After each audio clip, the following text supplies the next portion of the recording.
What's up, everyone? I'm Ethan, and I'm here with my boy Garrett, and welcome back to Hive Sports. Man, it's been a long time. We've been on a little bit of a hiatus, had some personal things going on, but it feels so good to be back to provide some content for you all. We got some banger videos coming up. We're going to be looking at some historical data, some insight. We're going to use the numbers here to really provide a lot of value for you in season for Dynasty, get preparing you for next Dynasty rookie draft, and on and on and on. Yeah. I mean, this data, the idea is that it's going to be, useful beyond just rookie draft season, right? And when you have 10 plus years of rookie hit rate data, there's a lot of valuable insights to take from it. So we're going to split this up a little bit for you guys so we're not drowning you with numbers and data, So we're going to be talking specifically about running back versus wide receiver. We're looking at first round specifically, and which guys do we want to target, which guys do we maybe want to sell before the bottom falls out. There's a lot to dig into here, but what are your thoughts, Ethan? Man, it's funny. My brother's in a keeper dynasty league, and he's always constantly texting me. He's like, "Oh, I'm loading up on draft picks for 2026, 2027. Like, what do you think about this? What do you think about that?" And like right now is the time. Halfway through the season or close to halfway, you're kind of making the decision. You're at the decision point of, am I trying to win now, or am I trying to develop my team to win in the future? And I think Yeah. that's where knowing kind of this historical data, knowing the positions that you need to improve on in the following season, all of this data can be super helpful for making really important decisions now that'll affect your team in the future. Yeah, and I mean, draft picks are a huge currency in Mm-hmm. dynasty fantasy football, man. Like, there's a lot of 2026 draft picks being moved right now as people figure out, hey, I'm a contender. I need to go buy a veteran, or my team is looking pretty bad. I think I need to go ahead and sell my older veterans that are producing and try to load up on some draft picks for next year. So we're going to be 100%. giving you some information to help you guys envision, what is this draft pick? What can it turn into potentially? It's not just Yeah, we're I'm putting a trading for a name to a random draft pick. exactly. We're putting a name to a number, kind of like we're halfway through with close to halfway with college football as well. So, we have a better idea of maybe who those draft picks might be for you, and so you can actually put a face to that draft pick that you're trading away. Yeah, and what are the actual hit rates too? Because we want to know. It's a lot of hopium. It's a lot of Yeah. the unknown is very alluring, right? As dynasty managers, when you get this top pick, you want to be able to use it properly, right? You don't want to be drafting busts because that can set you back for years. So we're going to be showing you guys not only who has one hit season, but who goes on to have two or three hit seasons, which, I mean, the true difference makers, those are the guys that are going to provide you 3+ hit seasons. So we really want to focus on that data in particular. And Garrett, tell us all, what does a hit season mean? What does it mean to have a hit season? Yeah, let's rewind it a little bit, break it down. So quarterback, a hit season is going to be defined as a top 12 fantasy finish. For running back, it's going to be top 15. Wide receiver, we decided to use top 24 fantasy finish, and then tight end is going to be just like quarterback. It's going to be top 12. So that was purposely chosen to reflect that, hey, quarterback and tight end, they're going to be scarcer positions. That only the elite of the elite are the true Mm-hmm. difference makers. So that's why we chose top 12. Whereas running back, it's a little bit deeper, but top 15 is a pretty good cutoff for like the guys who are really helping you win a dynasty championship. And then obviously wide receiver being the deepest position, we felt that top 24 is a little more conducive to breaking down which of these guys are consistent producers for your fantasy football team. Well, let's look at some of the numbers then, Garrett. Let's Yeah. start with maybe the running backs. Like what were some of the numbers, or did anything stand out to you when you're collecting this data? Any kind of big drop offs once you hit a certain point in the first round? Yeah, I mean, looking at 101 to 106, the hit rate is definitely the best hit rate for any position, any segment, any draft range that I studied, right? You're looking at 70% hit rate for 1+ hit season, 55% for 2+ hit seasons, and 45% for 3+ hit seasons. So to put this into context a little bit, We look at wide receiver for that same range, the 101 to 106 range. These guys only go on to have one hit season 53% of the time, and then two Flipping a plus, you coin. look at Wow. 24%, it's essentially half of what you're getting at running back, and then 24% for three plus. So you need an elite wide receiver. You're drafting in the top half of the first round. Maybe that's not the best place just to take your favorite wide receiver, right, Ethan? Yeah, 100%. And that's a pretty significant difference, right? You're talking about just for one hit season, almost a 20% difference between a running back in the 101 to 106 versus the wide receiver, and then over 30% difference when you're looking at 2+ hit seasons between the running back and the wide receiver. And this is super helpful because if you're a team that, needs wide receivers and you have an early first round draft pick in 2026, ship that away possibly, right? Like the odds are you have a better chance of having a hit season if you go later in the first round as a wide receiver than you are in the top 6.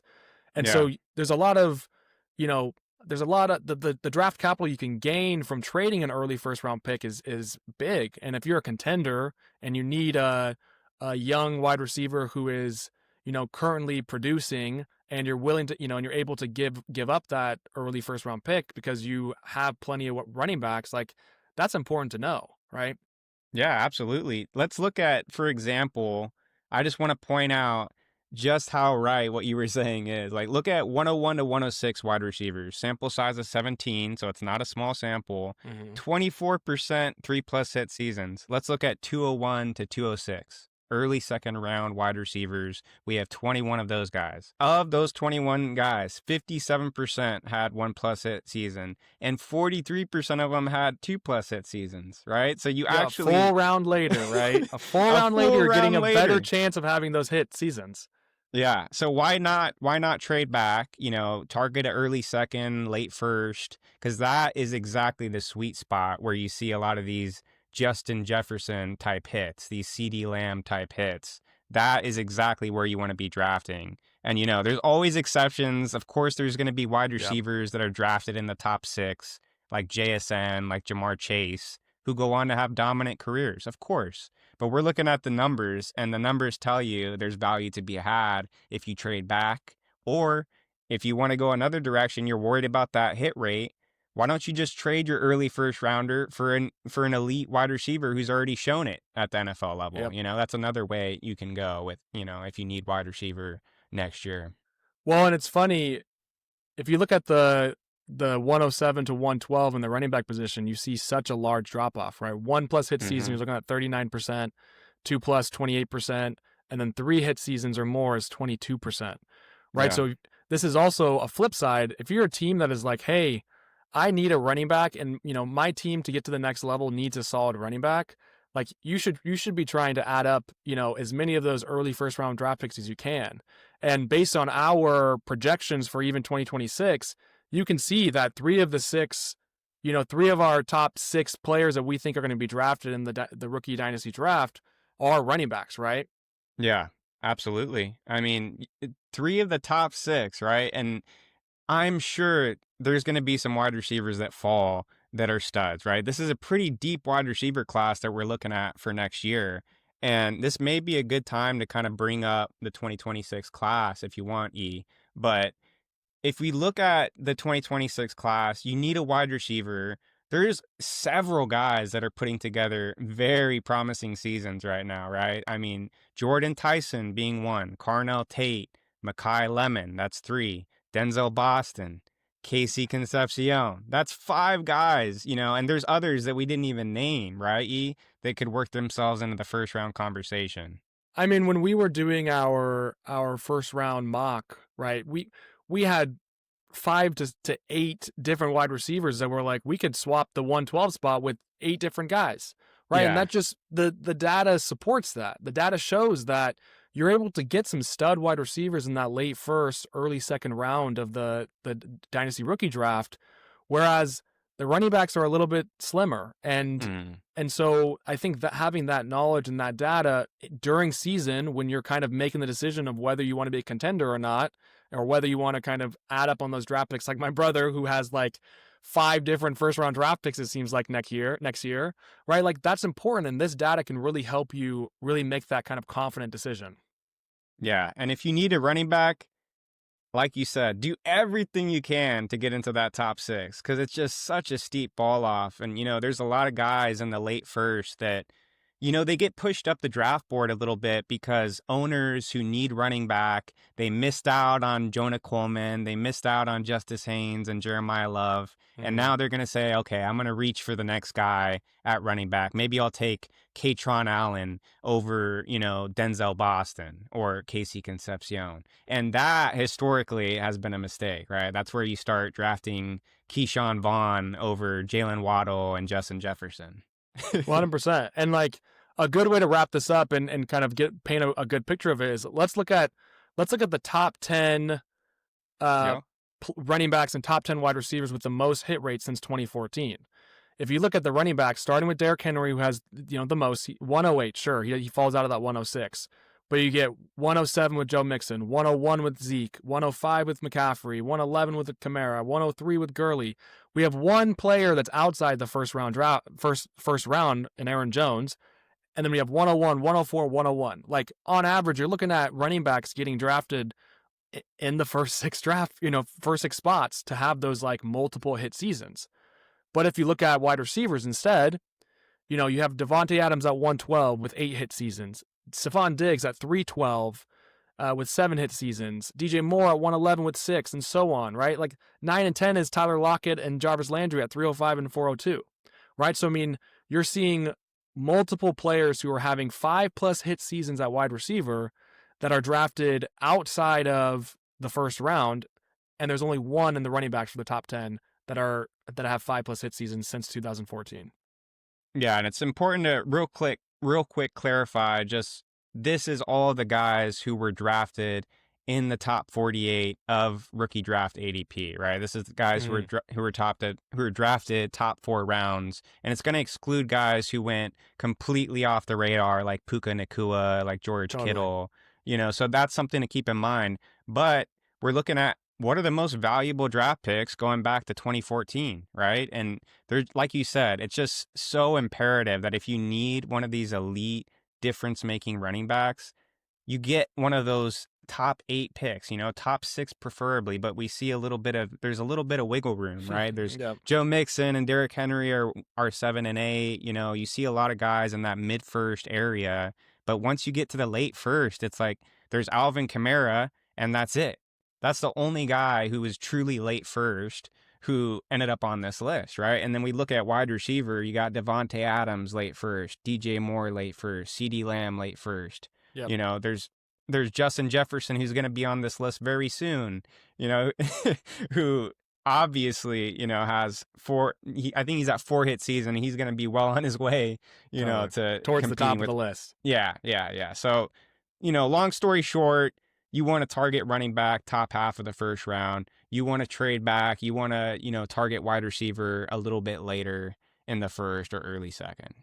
100%. And just to, reiterate one more time, you can either draft Ronald Jones at the 111 spot or DJ Moore at the 112 spot. I'll let you make the decision of what you want to do. But anyways, that was just one small piece of the historical data and kind of the content we have for you. So be on the lookout for more of this content. We really want to use concrete data to support a lot of our positions, right? Because obviously film, speaks for itself, but at some point the data has to kind of rule everything, right? Like if you can combine both of them, that I feel like is when you really have the success and we'll start making the really informative decisions. And the last point I'll make, I think the last takeaway that could be helpful, I know we got to wrap this up, but the last point for the 2025 class, we look at the top 6. There's a couple guys, Travis Hunter and Ted McMillan, in there, wide receivers, obviously great profiles coming out, but they've had, question marks so far, and I think there's a possibility that one of those guys, underperforms expectation. And then vice versa, Travion Henderson, right now, his value is very low, and he has historically a great chance of hitting a top 12 season, 2 top 12 seasons, etc. Right? And we know that sometimes coaches, they just want to bring rookie running backs along a little bit more slowly. I Mhm. want to remind everyone that Jonathan Taylor, after the first half of the season, people were freaking out. People were selling him low because he hadn't met expectations, right? Because he wasn't getting the volume that people expected. And what happened, if you kept him, you're probably pretty happy this year, right? So that's something to keep in 100%. mind. Maybe buy these 2025 running backs, maybe sell some of the wide receivers if the opportunity presents itself. But I will leave you guys with that. I hope you enjoyed it, and we'll be back with part 2 of this rookie hit rate series very soon.